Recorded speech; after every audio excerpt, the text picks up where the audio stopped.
Bienvenue pour ce nouvel épisode de Culture Fiche, un Culture Fiche un peu spécial car aujourd'hui je suis en compagnie de cette vieille branche de Philippe Duchesne, bon j'avais dit que je lui ferais pas mais c'est plus fort que moi, en Loire à la recherche de l'aspe, l'aspe Aspius aspius d'après son nom latin, ce poisson fraîchement implanté en Loire, je crois que ça fait moins d'une dizaine d'années qu'il est là mais ça on en parlera plus avec Philippe, Philippe qui est devenu complètement accro à l'aspe. Voilà, comment se pêche l'aspe, comment se cuisine l'aspe, comment se tue l'aspe avant de le cuisiner. C'est tout de suite après le générique, top générique. Il y a un peu de vent dans ton pays, hein? Ah bah ça souffle un peu mon brave monsieur, hein? On n'a pas le cul sorti des ronces, hein? Vent du Nord, rien de mort. Eh ben voilà, c'est mal barré. Bon, on va mettre des images de pêche au feeder, ça sera mieux. J'ai mon voisin qui disait... C'est le vent d'Est, c'est le vent de la choucroute. Et oui, on peut aimer l'aspe et aussi l'humour. Retop générique. C'est quoi un spot à aspe? Alors là, on a une configuration de spot qui est pas mal, qui est assez typique des postes à aspe. C'est qu'on a là-bas une pointe, derrière cette pointe, une autre pointe, le courant part au large, il y a une fosse. Le courant, la veine d'eau principale est au loin, et là, on ne le voit pas, mais il y a une rangée de cailloux qui est à peu près à 30-40 mètres du bord. Et donc, juste derrière ce caillou, on a le courant principal qui passe, et là, les aspes se mettent derrière, profitent du courant et des cailloux pour se positionner juste derrière. Et ils viennent faire des raids dans la partie calme pour aller manger les petits poissons. Et oui, car l'aspe est un enculé. Exclusivement carnassier, monsieur aspe. D'accord. Même tout petit Non, tout petit, il a un régime alimentaire éclectique. C'est-à-dire comme tous les cyprinidés, il va manger des petits vers, mais très rapidement, il va changer de mode alimentaire pour aller sur les petits alevins. Et ensuite, c'est exclusivement carnassier. Il y a même des actes de prédation sur d'autres carnassiers. J'ai vu récemment une photo d'un aspe pris à Angers. Il avait un bébé brochet qui lui sortait de la gueule. Alors, de là à en déduire qu'il mange tout, c'est pire que le cidre. Oui, mais non, c'est ponctuellement, il a mangé un petit brochet. Il ne faut pas imaginer qu'il mange tous les brochets. Mais voilà, c'est un prédateur, et comme tous les prédateurs, il est opportuniste. D'accord. Eh ben, on va pas se faire des amis avec l'aspe. Mais non, messieurs les pêcheurs de brochets, les aspes ne vont pas manger tous vos brochets. Et non, c'est le silure. Ah bah le silure, lui, il mange tout, hein.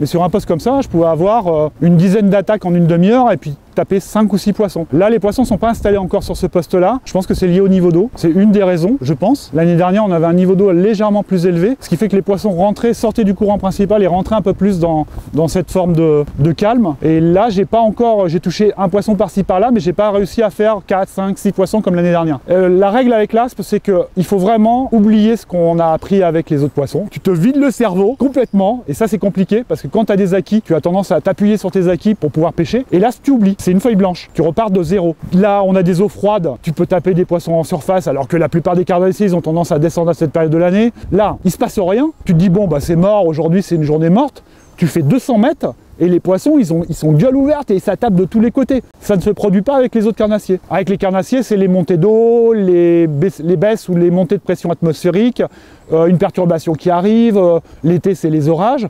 L'aspe ne fonctionne pas du tout comme ça. J'ai une théorie là-dessus. Ça vaut ce que ça vaut, mais bon, c'est ma théorie. Moi, je pense que c'est un poisson qui a un comportement grégaire. Il vit en groupe. Grégaire, donc, sur Wikipédia, vous verrez ce que ça veut dire. Il faut aller voir. Et donc, vivant en groupe, ils ont des comportements de poissons en groupe. C'est-à-dire que, alors, on retrouve ça chez la perche, par exemple, ou le cendre, qui peuvent avoir des mouvements de folie passagère, mais les fameuses frénésies. On le retrouve chez l'aspe, mais c'est très marqué par rapport à des postes, et non pas à des mouvements d'eau ou des changements de conditions atmosphériques. Parce que quand les cendres ou les perches sont dehors, généralement, ils sont dehors pratiquement sur toute la rivière. L'aspe, pas du tout. Tu vas arriver sur un poste, il se passe rien, tu vas sur un deuxième poste, il se passe rien, tu vas sur un troisième poste et là, c'est l'explosion. Et ma théorie, c'est que, comme c'est un poisson grégaire, il y a un poisson qui se met à chasser, un deuxième qui le suit parce qu'il est attiré, et il y a une sorte de frénésie alimentaire très ponctuelle qui va se faire sur un poste. c'est un ou deux poissons qui va déclencher l'activité alimentaire du groupe. Et ce n'est pas forcément le cas sur les autres espèces. Même si les conditions ne sont pas terribles, etc., tu peux toujours avoir un poste où ça va marcher. C'est top, quoi. À tout moment, il peut se passer quelque chose. Qu'est-ce qu'il faut pour bien pêcher l'aspe? Pendant très longtemps, je pêchais avec des cannes de 2,10 m. Et étant donné qu'on pêche du bord, il faut atteindre des distances de lancer importantes. Moi, je suis passé à 2,30. 2,30, 7,28 grammes. Une canne plutôt action parabolique pour encaisser les énormes attaques. Parce que quand ils attaquent, c'est vraiment violent. J'aime pas trop les actions paraboliques, mais pour le coup, là, j'ai investi dans une canne à action parabolique. Et très bonne lanceuse, parce que là, exemple, les aspes ici, par exemple, on les touche à 60, 70 mètres, au moins 50 mètres. Donc il faut que ça parte très loin. Et l'objectif, voilà, l'objectif c'est d'atteindre des zones très éloignées.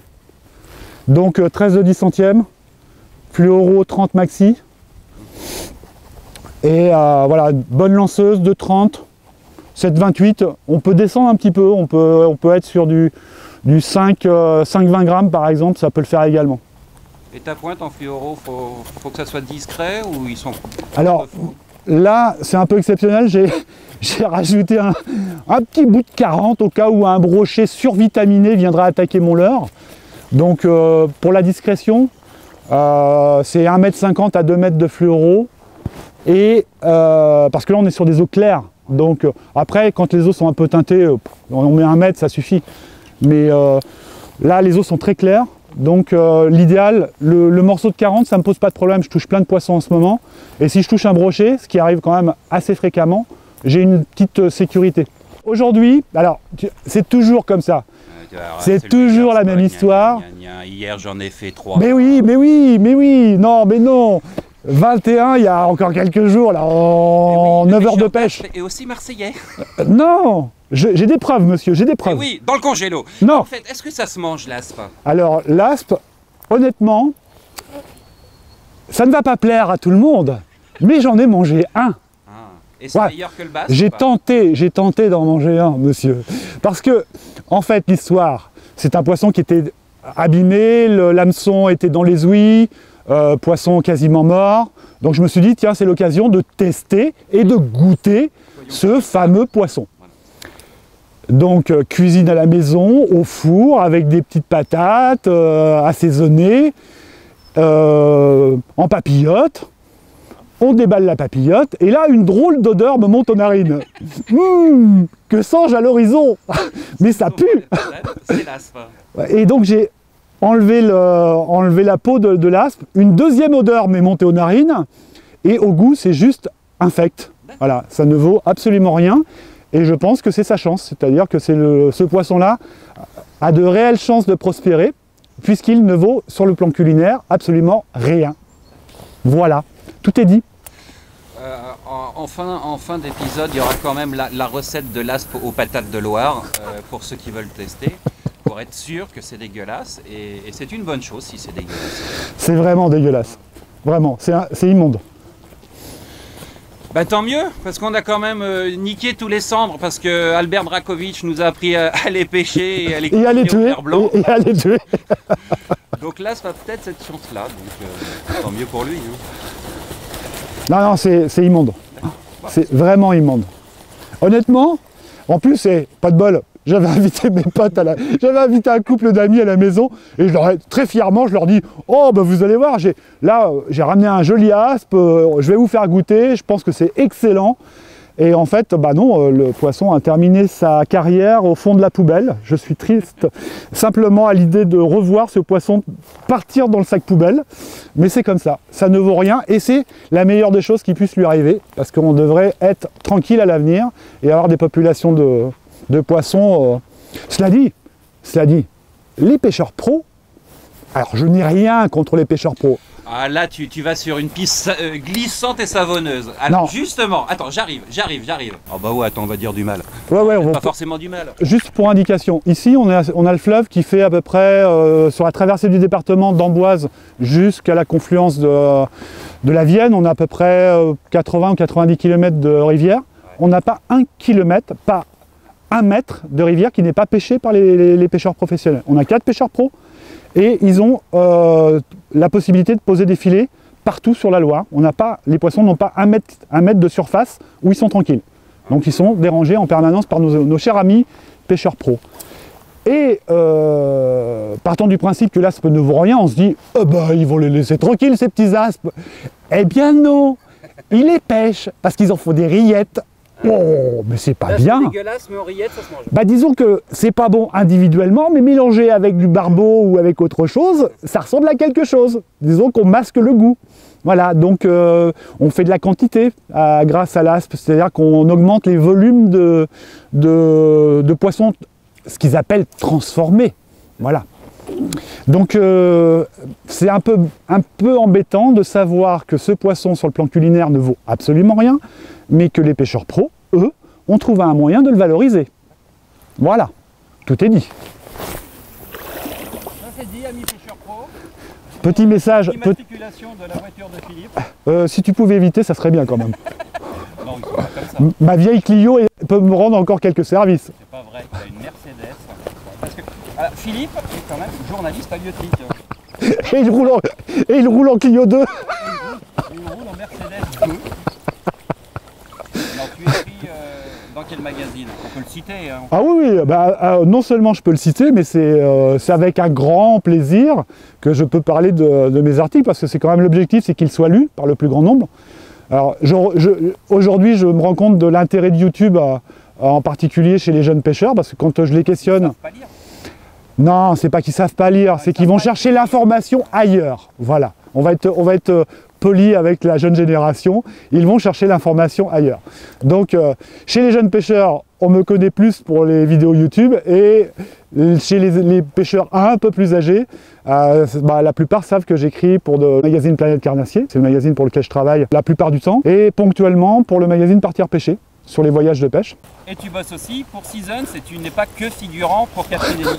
Je crois que vous partagez la garde-robe, mais ça c'est autre chose. Non, la garde-robe, non, la garde-robe non, mais tous les lundis, pour notre plus grand plaisir, à Canal, Catherine et Liliane viennent tourner pendant toute l'année dans nos bureaux, donc ça c'est plutôt cool.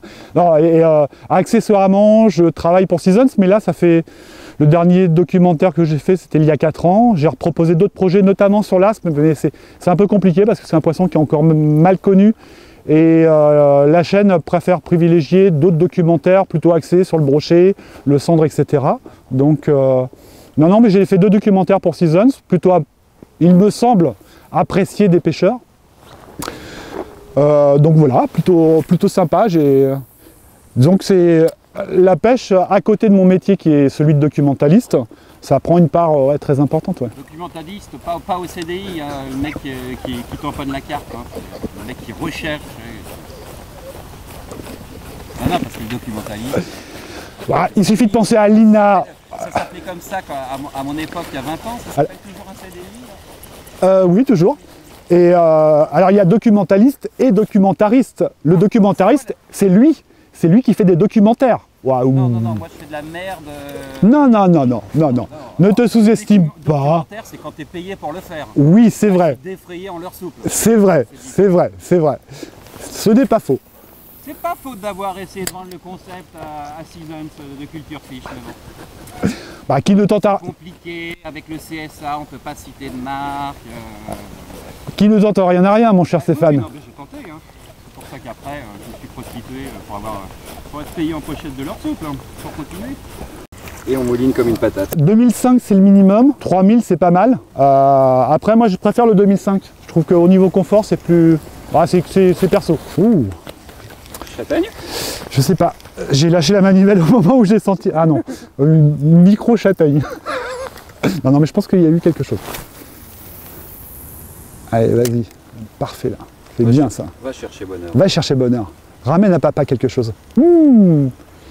Manger une aspe. Cet homme est camé à l'aspe. Ah mais je suis... Oh, mais des fois je me fais peur. Hein. Je le dis pas à ma femme, hein, parce que... Chut, faut pas lui dire. Mais je me fais peur. Franchement, il y a des matins, ou le soir quand j'ai fait une grosse journée, je m'endors, je pense aspe, je me réveille le matin, je pense aspe, je mange le midi, je pense aspe. Je m'oublierais presque que j'ai 2 enfants et une femme. Bref, il dort sur la béquille à cause de l'aspe. Ah, bah par moments c'est un peu compliqué, hein, ça. Je t'avoue que... C'est un peu compliqué. L'aspe, il est là depuis quand en Loire? Là, aujourd'hui, les premiers bébés, 2010. 2011. C'est tout récent. Ah ouais, mais c'est super récent. À l'échelle, c'est 5-6 ans là. Donc 2011, des poissons de 25-30. 2012, on avait déjà des poissons de 45-50. 2013, des poissons au-delà de 60. Et 2014, ça a été l'explosion. Des populations qui ont explosé, grandi très vite. Ils ont une croissance ultra rapide. C'est-à-dire qu'un poisson, les poissons qu'on prenait à 30 cm, 2 ans plus tard, on avait déjà des poissons de 65-70. Donc ils ont une croissance très très rapide. Et ils ont colonisé la Loire à une vitesse absolument incroyable. Alors, il semblerait que ce poisson était présent depuis très longtemps. Moi j'ai un gros bémol là-dessus. Alors on peut imaginer que dans la rivière on avait quelques poissons présents et que les populations étaient cantonnées à certains endroits. Soit, moi je veux bien. Mais pourquoi ils auraient explosé là il y a 5 ou 6 ans et on me dit qu'il est là depuis une vingtaine d'années. Moi j'aurais tendance à croire qu'il a été introduit plus récemment et que l'explosion elle correspond à son introduction. C'est une introduction volontaire. Non, a priori, alors, là c'est pareil, on ne le saura jamais, mais il semblerait, d'après ce que j'ai cru comprendre, que ça soit des lots de poissons qu'on aurait achetés en Alsace, que les APPMA ou Fédération de pêche ont acheté à des pisciculteurs en Alsace, et comme les bébés aspes se confondent parfaitement avec des bébés gardons, il suffisait qu'il y ait quelques aspes dans les lots de gardons, on les a introduits dans la Loire, ils ont grandi, ils ont prospéré, et puis aujourd'hui on se retrouve avec le nanaspe en Loire. Plutôt cool.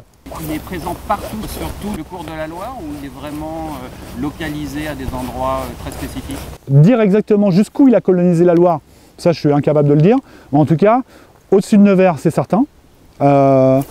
Mais ils ont des populations qui sont, elles, en phase d'expansion, alors que nous, elles sont déjà installées ici. Pratiquement tous les affluents sont colonisés, à des degrés divers, mais on se rend compte que selon la nature de la rivière, on a des disparités énormes. Tu as des cours d'eau qui ne leur correspondent pas du tout. Le Cher, par exemple, est une rivière qui ne leur va pas du tout, parce qu'il est relativement canalisé, avec des barrages, courant assez lent, une configuration de rivière qui n'a rien à voir avec la Loire. Quand j'ai su qu'il y avait des bébés aspes, j'ai su tout de suite que c'était la rivière qui lui convenait. Certainement le fleuve en France qui avait tous les attributs pour qu'il puisse se développer, grossir et atteindre des tailles records. Et actuellement c'est le cas. Hein. Quand je vois les tailles moyennes en Alsace, la taille moyenne des aspes de Loire est déjà supérieure, alors qu'il est présent sur la plupart des cours d'eau alsaciens depuis plus de 10 ans. Il n'y a pas un risque de prolifération partout en France, quoi. C'est pas... Non. Alors ça c'est, contrairement aux silures ou au cendre, qui a une capacité d'adaptation assez importante, on n'aura jamais le même phénomène avec l'aspe. Il va coloniser, j'en suis quasiment intimement convaincu, il va coloniser d'autres cours d'eau en France, parce que les pêcheurs ne pourront pas s'empêcher, comme ils l'ont fait avec le cendre, comme ils l'ont fait avec le silure, de transporter des petits bébés aspes dans leur vivier pour les mettre dans d'autres rivières.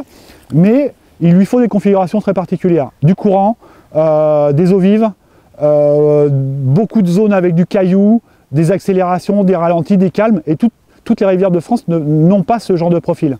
Si je prends l'exemple de la Saône, par exemple, que je connais bien, c'est le prototype même d'une rivière qui n'est pas, a priori, hein, après on peut se tromper, mais qui n'est pas a priori taillée pour l'aspe. C'est une rivière plutôt calme, qui serpente beaucoup, relativement régulière au niveau des fonds, assez profonde. Et alors on a des contre-exemples, en Alsace il y a aussi des canaux où les aspes sont bien colonisées. Mais je pense que là on est sur une configuration type d'une rivière à aspes, ou d'un fleuve à aspes plutôt. J'ai pris cette manie de mettre des simples partout, même pour le broc. Est-ce qu'on peut pêcher l'aspe avec des simples? Alors j'ai envie de te dire, mon cher Stéphane, que c'est une putain de bonne question. Merci. Parce que là, depuis quelques temps, les aspes là se rendent dans des phases de boulimie. Ils avalent les leurres très très profondément. Et c'est un poisson hémophile. Il saigne beaucoup. Dès qu'il a une branchie touchée, il pisse le sang, mais c'est impressionnant. Et c'est une vraie bonne question, parce que quand le triple est dans les ouïes, même si on a une bonne pince, c'est parfois compliqué. Et je pense que progressivement, je vais troquer mes hameçons triples contre des hameçons simples pour pouvoir les décrocher et moins blesser les poissons. Parce que, alors ça ne m'empêchera pas d'avoir quelques poissons qui vont saigner, mais je pense que c'est effectivement un truc qu'il va falloir développer sur les leurres à aspes. Parce que voilà, c'est un poisson qui saigne très très facilement par rapport à d'autres. Tu dis développé pour les leurres à aspe, mais pour l'instant, sauf erreur, il n'y a pas un leurre développé pour. Non, mais globalement, la grande majorité des leurres aujourd'hui qu'on trouve sur le marché sont avec des hameçons triples. On est rentré dans l'ère du no-kill, dans l'ère du poisson pris et relâché, mais les fabricants n'ont pas encore compris qu'il y avait peut-être une demande pour ce type de leurre. Je débat. Il y en a qui ont essayé et qui ont arrêté. Ah bon? Oui, il y en a qui armaient leur leurre à truite, je ne les citerai pas, même si c'est des amis. Hein. Allez, Ilex. Ils ont eu une version montée en simple et même sur des chubby ou je ne sais plus quelle autre référence, ils étaient montés en triple avec les simples ou inversement. Et ça n'a pas fonctionné, je ne sais pas pourquoi. Mais je pense que malheureusement, la grande majorité des pêcheurs n'est pas prête à passer sur de l'hameçon simple. Et donc les fabricants ne font que se conformer à une demande du marché. C'est ça le problème, c'est que si demain tu as 80% des pêcheurs qui, en arrivant dans un magasin, vont demander des hameçons simples, là il va y avoir une demande auprès des fabricants. Aujourd'hui, la grande majorité des gens veulent des hameçons triples. Il n'y a que des gens qui ont une certaine réflexion sur le fait de relâcher proprement les poissons, etc. Mais c'est une minorité, donc c'est étroitement lié à ça. Les fabricants s'adaptent à la demande. Mais d'un autre côté, le premier qui systématiserait plus ou moins ça remporterait au moins l'approbation des intégristes du no-kill. Ah, complètement. Ah ouais, mais ouais, poisson. Et ben voilà.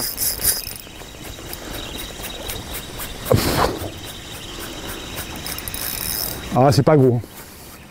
J'aurais préféré que ça soit... Il ne parle pas de mon sexe, hein, bien sûr. Non, rien. Ah, c'est peut-être... je pensais que c'était pas gros, mais... Non, c'est une tanche. Non, c'est pas gros. C'est pas gros, mais c'est un aspe.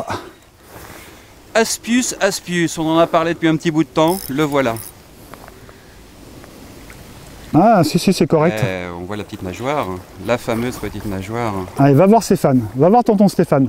Et là, hop, un coup dans le waders. Par contre, là, j'ai le... Ah c'est pas vilain, ça, ouais, c'est pas vilain. Alors, je vais faire quelque chose qui ne plaît pas à tout le monde. Oh, un fish grip. Honte à toi. Ah, il est correct. Il est correct. Oh non, pourquoi tu utilises un fish grip? Alors, l'usage du fish grip. Je sais que je ne vais pas plaire à tout le monde. Aujourd'hui, il y a un grand débat sur le fish grip. Beaucoup de gens, je vais le remettre un petit peu à l'eau, beaucoup de gens sont contre l'usage du fish grip. Moi, j'ai ma théorie là-dessus. Pour l'aspe, déjà, c'est très compliqué de les prendre à la main, parce que c'est un poisson qui glisse beaucoup, c'est un cyprinidé, il y a beaucoup de mucus, on a beaucoup de difficultés, donc on est obligé de l'amener au bord. Bien souvent, le combat va durer. Pour l'amener dans un endroit, là il y a des justices, c'est compliqué de l'amener au bord. Et le fish grip, pour moi, si on le tient comme ça, alors il faut un fish grip évidemment qui tourne. Là, c'est tout à fait le type de fish grip. Voilà, le poisson a tourné. Et là, on voit, le poisson n'a pas fait de trou. Voilà, il a tourné sur lui-même, c'est le meilleur exemple. Et alors, les gens qui me disent aujourd'hui le fish grip non, c'est simplement une question d'usage. Si on met le fish grip légèrement incliné, ça va mettre un point de pression et ça va transpercer le poisson. Donc il faut un fish grip qui tourne sur lui-même. Là on a vu l'exemple. Et si on le tient comme ça, il n'y a absolument aucun problème. Voilà. Allez, et après c'est beaucoup plus facile de décrocher le poisson, éventuellement de le mesurer, ce que je vais faire. Voilà. On le tient comme ça. Là le poisson n'est toujours pas abîmé. Honnêtement, ça prend pas beaucoup de temps. Il fait 71. Hop. Voilà.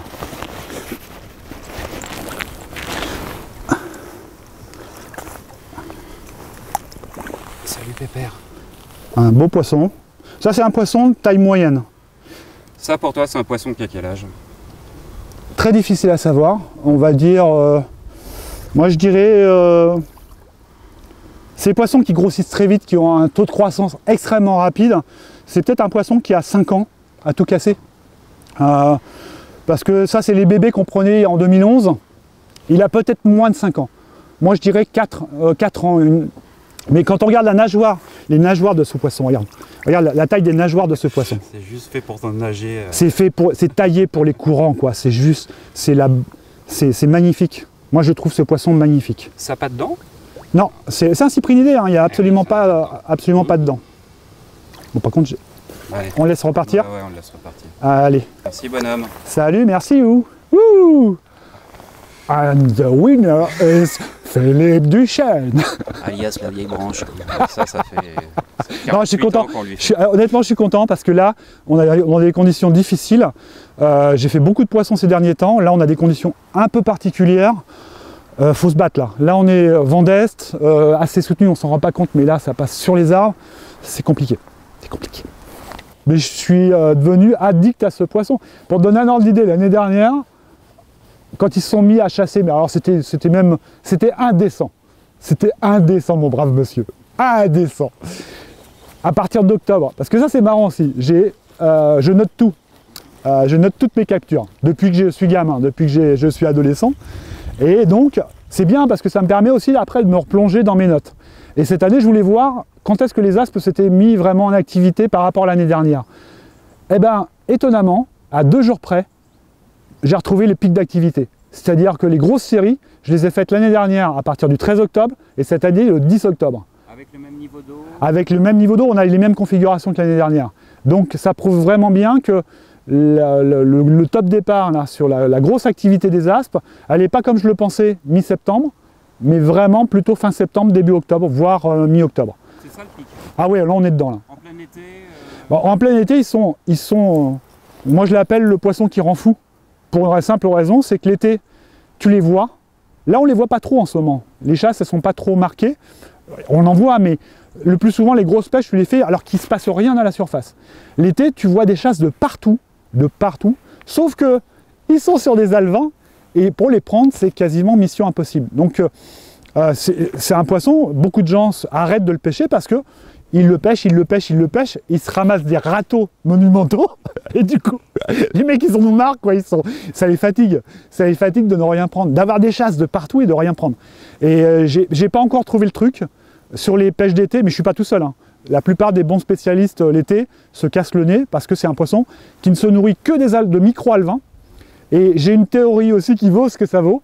Moi, je pense que ces poissons, ils chassent comme les baleines sur les bancs de krill. Non mais c'est très imagé. Ouais, mais c'est très imagé, mais ça veut dire quoi? Ça veut dire que là en ce moment, ils ciblent une proie. C'est-à-dire qu'ils vont attaquer un leurre parce qu'ils vont cibler une proie d'une certaine taille. L'été, quand je les vois faire, ils arrivent comme des balles dans des boules d'alevins, et à mon avis, ils ouvrent la gueule en espérant qu'il y ait 3-4 alevins qui rentrent. Donc ça veut dire quoi? Ça veut dire qu'ils ne ciblent pas une proie, ils ciblent une boule d'alevin. Donc tu peux leur faire passer un leurre sous le nez, ils ne sont pas dans un mode de fonctionnement où ils voient le leurre. Puisque eux, leur mode de fonctionnement, c'est de rentrer à toute vitesse et d'ouvrir la gueule pour choper au hasard. Donc pour moi, c'est ça, la vraie clé, elle est là. C'est-à-dire qu'ils ne sont pas dans un mode de fonctionnement sur une cible. Ils visent un groupe. Et donc, un leurre ne peut pas se détacher. Pour moi, ça me paraît évident. Après, c'est encore très théorique. Il faudrait un scientifique ou des gens vraiment pointus là-dessus pour le prouver. Mais je pense que c'est ça. Et c'est pour ça qu'ils sont quasiment imprenables l'été. C'est que un leurre, ou alors s'il faudrait inventer, comme les leurres japonais pour le bass, une sorte de boule de leurre. Carolina, l'ombrella. Oui, c'est ça. Mais exactement. Et ça, je pense qu'il y a encore des trucs à développer pour l'aspe sur ce truc, quoi. Tu vois. Donc pour toi, actuellement, le leurre à aspe, c'est le Soren. Si je tiens compte de toutes les captures récentes et celles de l'année dernière, bon après, c'est toujours le même problème, c'est que quand un leurre marche, on a tendance à n'utiliser que ce leurre, mais c'est le prototype même du leurre à aspe, clairement. Donc ouais, c'est un super leurre à aspe. Pour moi, si tu devais me laisser un choix sur un leurre, ça serait Soren, sans hésitation, aucune. Après, d'autres leurres sont intéressants. Le stick shad Sébile, moi je l'utilise avec pas mal de réussite. Il y a tous les water monitor, water mocassin qui fonctionnent très bien. Mais ce leurre-là, de par sa nage, de par ses couleurs, ses billes, l'ensemble fait qu'il est très très prenant. Les cuillères également, ça marche super bien. Non mais les cuillères c'est trop old school, plus personne pêche à la cuillère. Oui, mais moi j'aime bien les cuillères. Mais parce que tu es vieux. Oui, j'ai 52 ans et je suis fier de dire que la cuillère est à l'heure de valeur, monsieur. Ah bah faudra le dire Voilà. aux générations. Aujourd'hui, moi j'ai des jeunes pêcheurs qui me demandent la marque de la cuillère que j'utilise. Donc ça prouve qu'on peut relancer un leurre qui paraît un peu vieillot. Oui mais une cuillère ne coûte pas 25 €, donc c'est pas excitant, c'est pas tendance. Oui, mais Pas hype. vu qu'on en laisse quand même pas mal au fond de l'eau, des leurres, ça peut être un élément important dans la prise en compte du choix du leurre. Ondulante, pas tournante. J'ai essayé les tournantes, mais uniquement dans les périodes où ils sont très difficiles à prendre, quand ils sont sur les alevins, et c'est très compliqué, non, uniquement ondulantes. C'est vraiment à leurre qui fait la différence certains jours. C'est-à-dire que le jour où ils sont pas très motivés pour aller taper sur les leurres en surface ou en subsurface, la cuillère, l'avantage, c'est que si on utilise une 20 ou une 30 grammes, on la fait évoluer au niveau d'eau qu'on souhaite. Si les poissons sont descendus d'1 mètre par exemple, on ralentit un peu la récupération et là on va taper les poissons qui sont à 1 mètre sous la surface. À l'heure de subsurface, c'est pas certain qu'ils aillent le chercher. Montre-moi ta boîte à aspe. Alors j'ai même jusqu'à du 40 grammes. Hein. Bon ça c'est pour tester cet hiver, quand ils vont descendre.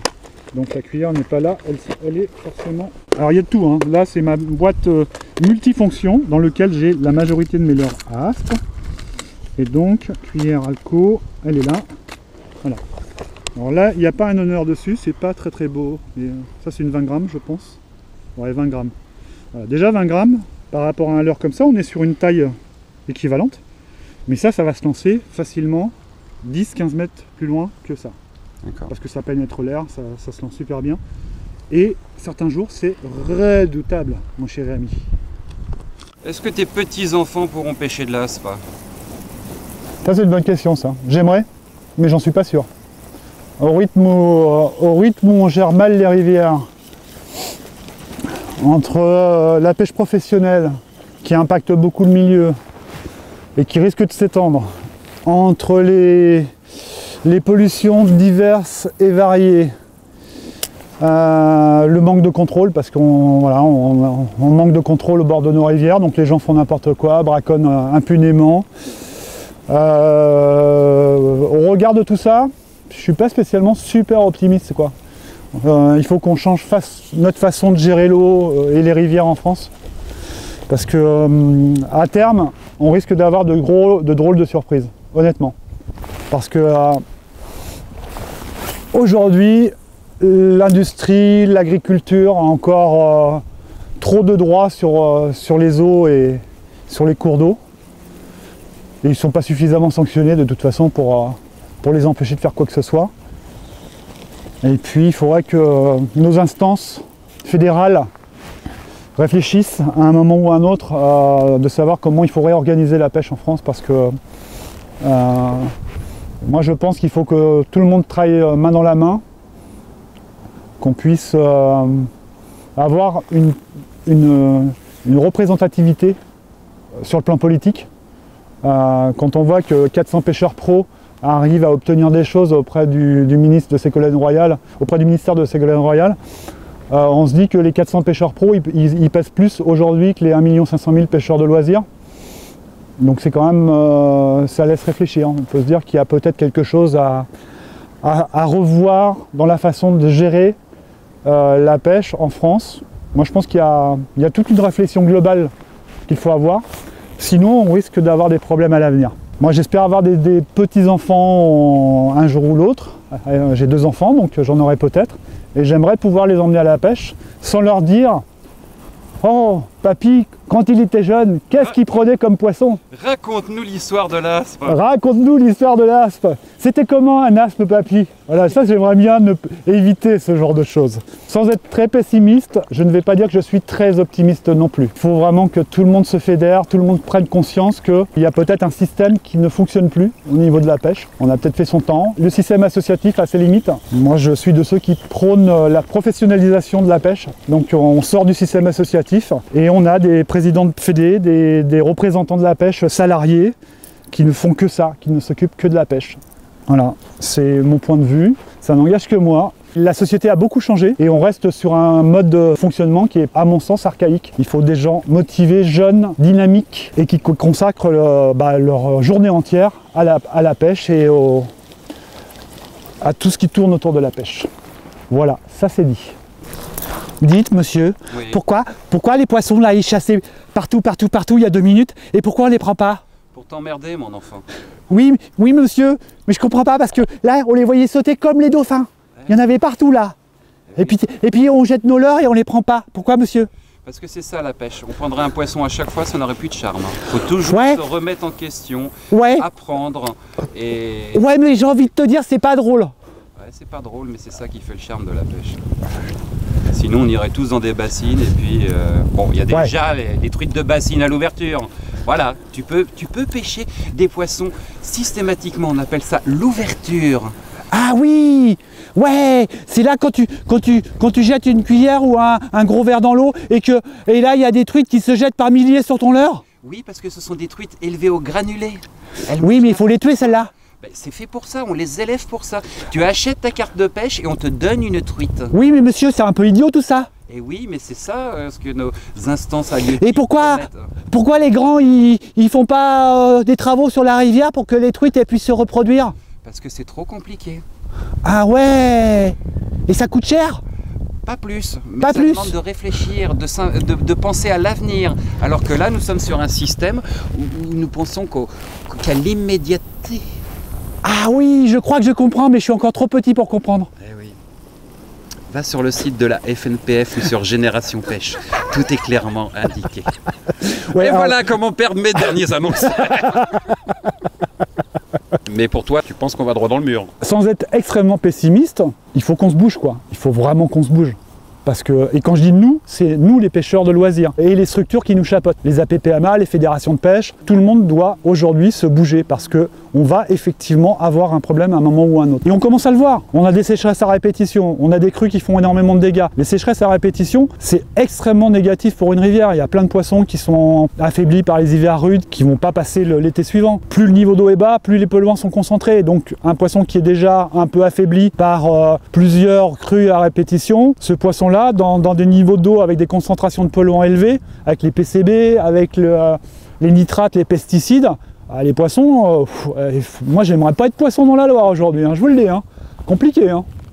Tu parles des PCB, mais par exemple, est-ce qu'on connaît le taux de pollution à tel endroit? Est-ce que chiffres existent ou... Les chiffres aujourd'hui, c'est extrêmement compliqué de les avoir, et puis je pense que la CONAPED et nos amis pêcheurs pro font tout ce qu'il faut pour que ces chiffres ne soient pas officialisés, décryptés, parce que eux jouent là-dessus. Eux aujourd'hui peuvent pêcher les poissons de Loire parce qu'ils sont soi-disant consommables. Mais en réalité, toutes les études montrent qu'on est sur des seuils extrêmement limites. Et de là à passer au-dessus des seuils, on l'a vu sur le Rhône à un moment donné où ils ont interdit la pêche professionnelle parce que les seuils de PCB avaient été dépassés. Mais c'est peut-être que quelqu'un a été fouillé un peu plus derrière tout ça pour vérifier effectivement ces chiffres. Mais personne ne le fait. Personne ne va voir. On est d'accord que l'aspe, comme tous les carnassiers, sont des prédateurs en haut de l'échelle alimentaire et donc ils concentrent tous les polluants des petits poissons qu'ils ont bouffés. On est bien d'accord, mon cher Stéphane, on est tout à fait d'accord. À partir du moment où un poisson est en haut de l'échelle alimentaire, il va consommer d'autres poissons qui sont eux-mêmes contaminés, donc c'est un concentré de polluants, nos petits aspes là. Voilà. Bon, ils sont tout neufs, hein, ils sont tout jeunes. Oui. Pour l'instant, ils ne sont pas trop concentrés. Mais dans quelques années, ils seront bien chargés en PCB, nitrates et autres polluants divers. Comme le sont les cendres. Comme le sont les cendres, bien sûr. Manger du poisson contaminé, je vois pas trop l'intérêt, à part nuire à sa santé, pas terrible. Hein. Alors ça, je fais ça depuis quasiment l'adolescence. C'est donc ton fameux cahier de capture. Non, je comprends, je l'ai fait moi aussi. Ah, bienvenue au club alors. Donc c'est le jour, l'endroit, le temps, le type de temps, la température, généralement, alors je ne mets pas la température de l'eau, je devrais, si vraiment je poussais le raisonnement jusqu'au bout. Je précise où j'ai pris mes poissons, surtout chaque taille de poisson, alors là c'est un peu chiant, parce qu'il faut tous les mesurer, oui. Même les petits. Donc du coup, là, si je regarde cette année, par exemple, première grosse journée d'aspe, samedi 22 octobre.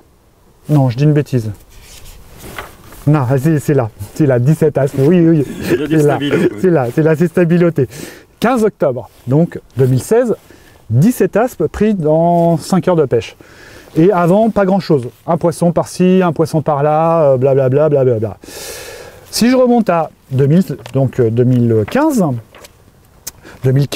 je suis au mois d'octobre, donc, et là, j'ai comparé un petit peu pour voir les premiers gros pics d'activité des aspes. Et, oh, quelle surprise! Mais là, nous sommes le 12 octobre et j'ai fait 17 aspes ce jour-là. Et si je remonte avant, ben, un poisson par-ci, un poisson par-là. Donc, en faisant court, ce qui est bien, c'est que d'une année sur l'autre, on peut se dire, voilà, avec les mêmes conditions d'eau, le pic d'activité des poissons commence à telle période. Et là, ça se joue à 3 jours près. Donc 12 octobre, 15 octobre. Et donc, le pic d'activité des aspes, on peut considérer que sur des conditions à peu près similaires, c'est vraiment début octobre, mi-octobre. Beaucoup pensent que c'est un peu plus tôt. On va prendre du poisson, certes, mais le gros de l'activité alimentaire chez les aspes, c'est le mois d'octobre. Et à partir plutôt du 10, quoi, si on doit se référer à mes notes. Jusqu'à quand? Mes notes? Non, pas tes notes, le pic. Ah, le pic, alors après, c'est la température de l'eau et les niveaux d'eau qui vont conditionner l'arrêt des captures. C'est-à-dire que si on a une chute des températures extrêmement rapide et forte, genre on passe de là on est à 15-16 degrés, on va descendre à 2-3 degrés dans la journée avec des -3, -4 la nuit, l'activité va progressivement s'estomper et s'arrêter quasiment net au bout de... Si le temps ne change pas, qu'il est très froid, ça va s'arrêter. Idem sur les crues. C'est-à-dire que si on a une crue violente, là ça va être très compliqué de pêcher les aspes. Ils vont rester actifs, mais on va avoir beaucoup de difficultés pour pêcher les postes du bord, ils sont quasiment impêchables. Il restera le bateau et les poissons vont être un peu disséminés aux quatre coins de la rivière. Donc voilà, ce qui conditionne, c'est effectivement les températures d'eau, mais après, il faut qu'on ait des niveaux constants pour pouvoir les pêcher toujours à peu près sur les mêmes postes. Voilà. Donc une version PDF sera téléchargeable sur le site culturefish.fr avec tous les points GPS que tu offres, bien sûr. Merci Philippe. Bon, ben ça, moi j'ai tout filmé, donc envoyez-moi des mails. Hormis l'aspe qui t'obsède, est-ce qu'il y a encore des poissons qui te font rêver En France ? En France, ailleurs, qu'est-ce qui te fait encore bander? Bon, alors l'aspe, j'ai bien compris que ça y était accro, hein. Mais il y a encore des poissons que tu n'as pas pris, que tu aimerais prendre ou... En plus, tu as de la chance, toi, tu fais en France, pêche pour ton taf. En France, honnêtement, j'ai eu le bonheur immense de prendre un saumon en Loire l'année dernière, que j'ai relâché puisque l'espèce est protégée. Et depuis 1 an, je me suis beaucoup documenté, beaucoup renseigné. J'ai regardé beaucoup à la fois de documentaires, de vidéos. Et honnêtement, ça me titille vraiment de plus en plus d'aller en Bretagne, alors sur les rivières où il y a encore des populations correctes de saumon et de truites de mer. J'ai trouvé le combat tellement titanesque, la beauté du poisson, c'est d'une puissance colossale. Et donc ça me donnerait envie d'aller soit sur les Gaves, soit d'aller en Bretagne, parce que c'est plus proche de chez nous. Quand je vois un gars comme Gaël Even qui pêche... C'est exactement ce que j'allais dire. Gaël, je l'envie. Gaël, je l'envie, quoi. Moi, je trouve que ce mec, déjà, le type est génial, mais en plus, il vit au milieu des rivières à saumon et des truites de mer. Moi, franchement, j'adorerais pouvoir me dire, tiens, ce matin, je vais aller pêcher le saumon. Mais là, c'est un peu compliqué. J'ai un peu 4 heures de route, donc voilà, ça freine un peu. Non, ça, c'est vraiment... Et à l'étranger, ouais, j'ai plein de rêves. Bah, alors là, si on commence, la liste est très longue. Mais à commencer par... le peacock bass, certainement, parce que ça correspond bien à ce que j'aime. Poisson un peu méchant, un peu sportif, qui a une gueule un peu mine patibulaire, magnifique avec ses couleurs. Voilà, ça fera partie des prochains voyages. Dorado, Aymara, plutôt, de toute façon du carnassier, c'est ça qui te fait... Ouais, plutôt douce, globalement.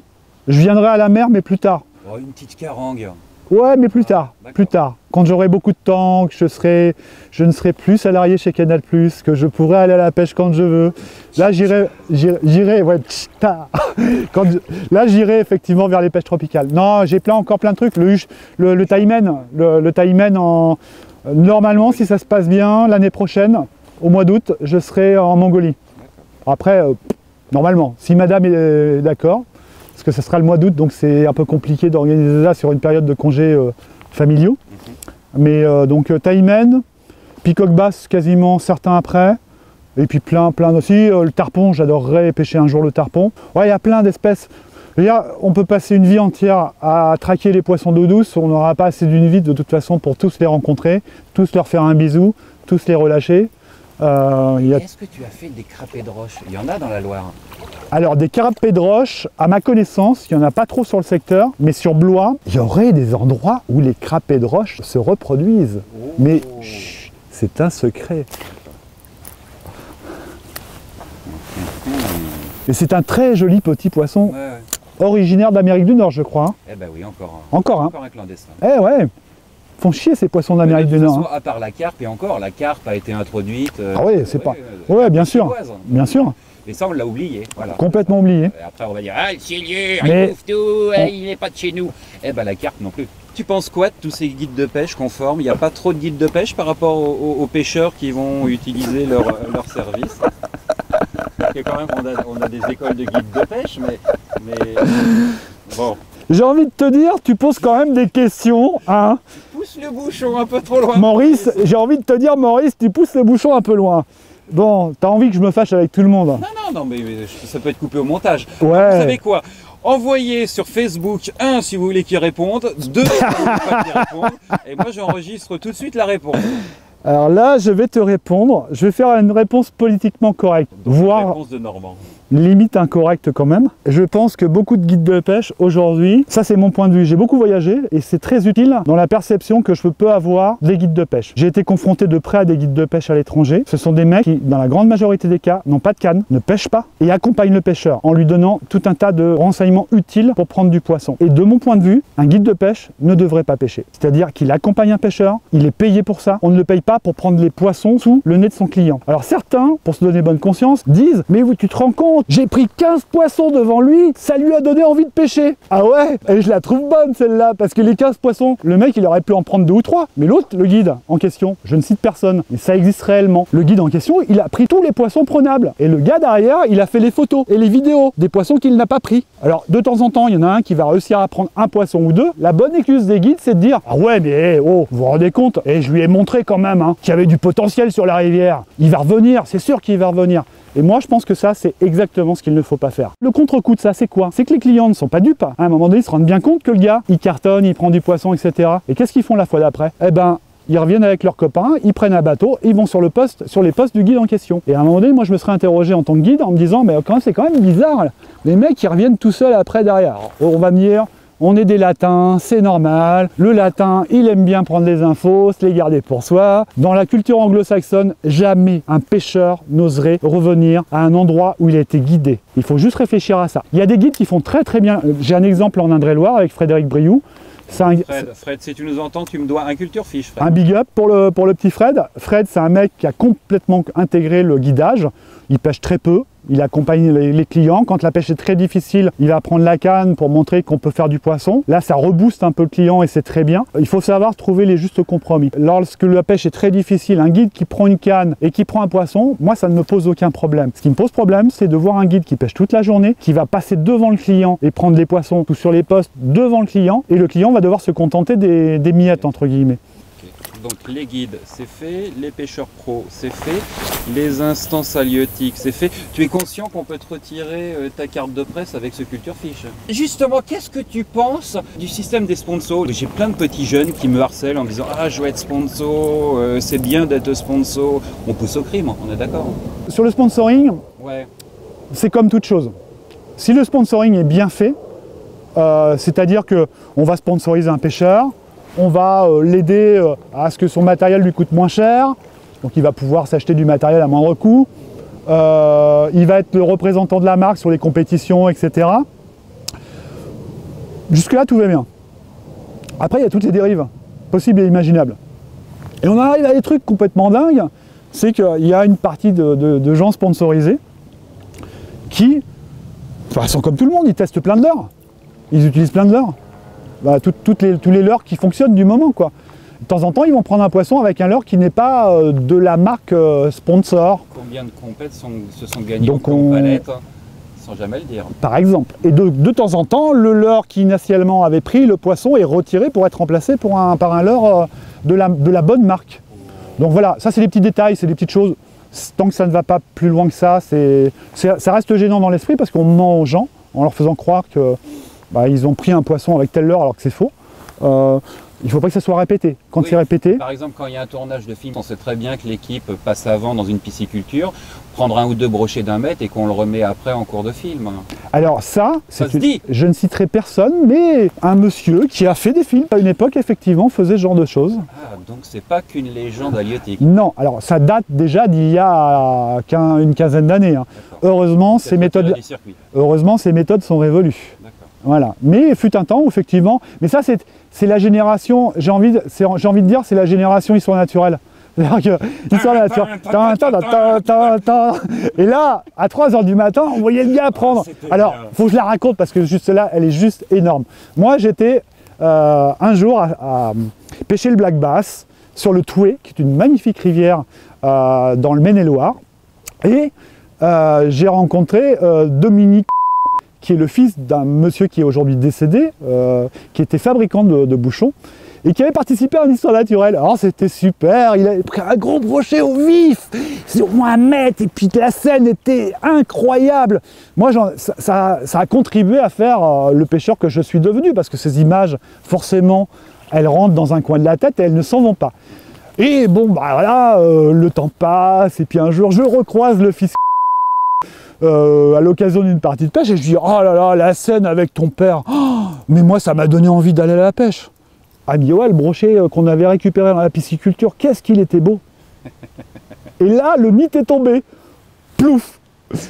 Voilà, ça fait partie, mais à une époque, qui n'est pas une époque totalement lointaine, effectivement, on avait tendance facilement à accrocher des poissons de pisciculture pour faire croire aux gens que on avait pris le gros poisson du coin. Et que c'était. Et puis bon, après, si on replace les choses dans leur contexte, moi je trouve ça sympa. On m'a menti, ouais, ça fait chier. Mais ça fait naître une vocation. Ouais, mais quelque part, je serais peut-être pas le pêcheur que je suis aujourd'hui. Donc, merci à monsieur, merci à Histoire Naturelle, merci à Jean-Pierre Fleury, qui a été mon boss à un moment donné.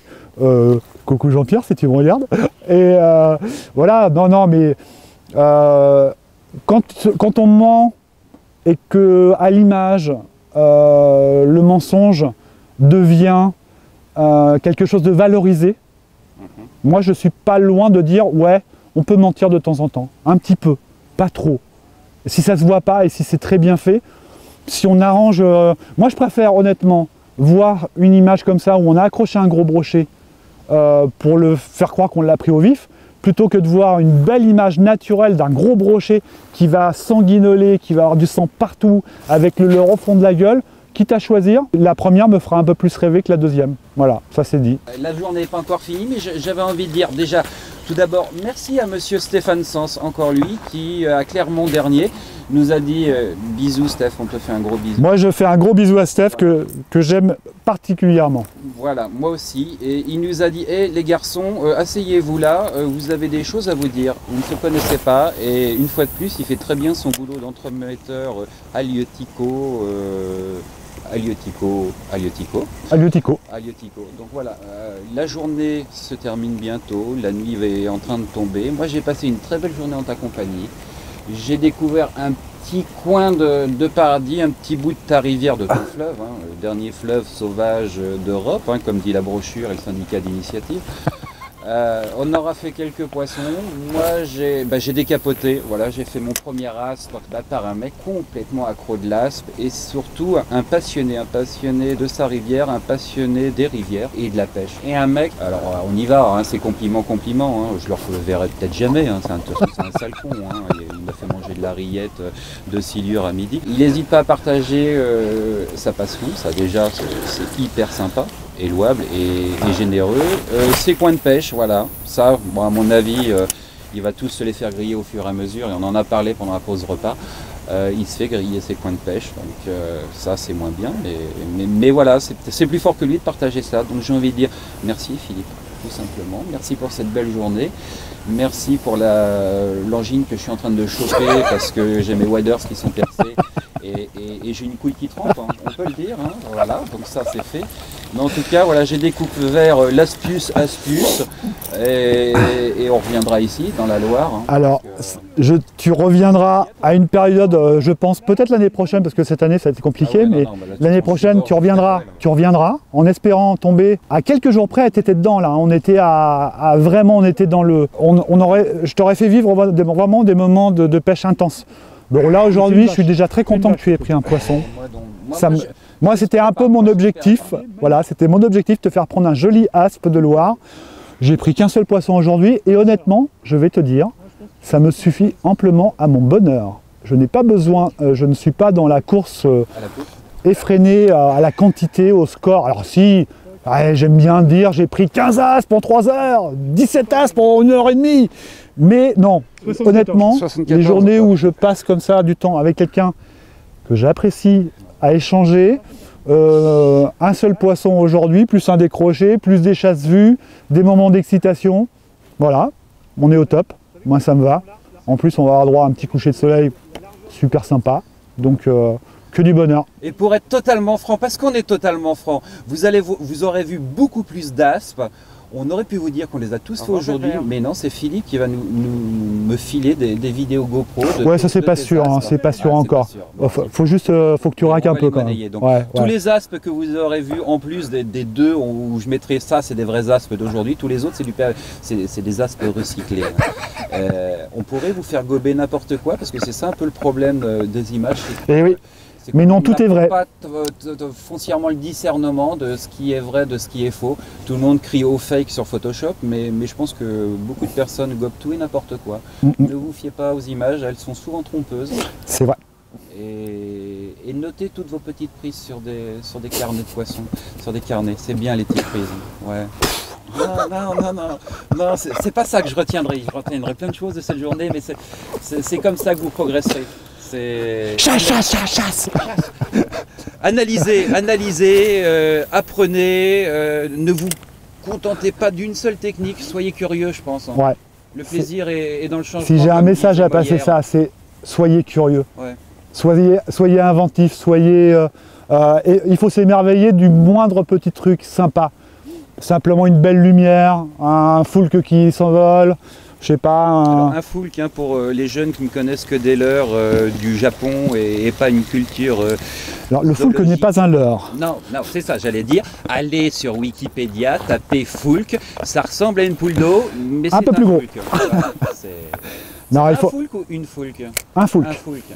Une orque, mais un foulque. Non, il faut apprécier pleinement la chance de pouvoir pêcher dans un environnement beau. Et avoir les yeux béats d'admiration devant des petites choses toutes simples. Voilà.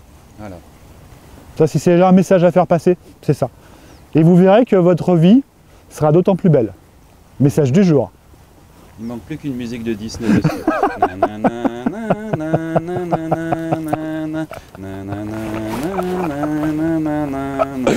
Merci. Mais dites donc. Pour cette belle journée. C'était une super belle journée. Je reviendrai. Fais chier, putain.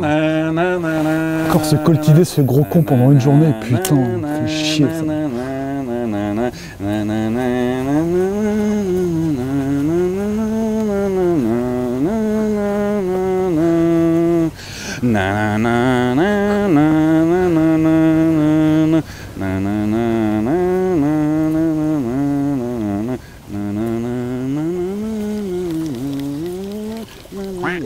C'est vraiment très intéressant. C'est n'importe quoi.